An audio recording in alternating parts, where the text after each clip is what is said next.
लांडगा उसात खुसफुस करतोय, पण आता बाहेर कुठनं निघणार तीच कळत नाही. आता काय खरं नाही. राम राम मंडळी. तर ह्याला म्हणते ती बिस्किट फोडा. ह्या असा फोडायचा असतो बिस्किट फोडा, आणि हा कागद टाकून द्यायचा असतो, खायचा नसतो. आणि ह्याला म्हणते ती बिस्किट.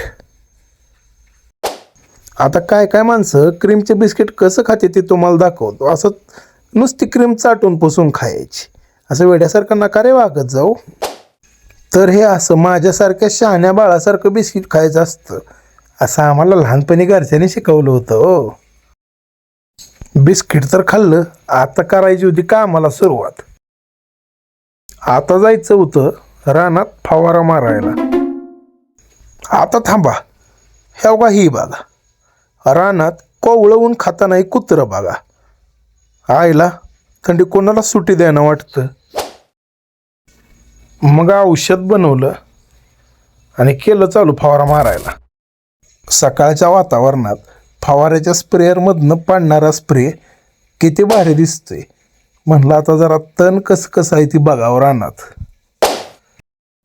आणि आता रानातनं घरी जाताना मला पलीकडनं एकाचा आवाज आला, जरा जपून जा बाबा, ह्या उसात आता लांडगा शिरलाय. खुसफुस तर वाजत होतं. बरं ती जाऊ द्या, तेवढं लाईक शेअर सबस्क्राईब करा की. धन्यवाद.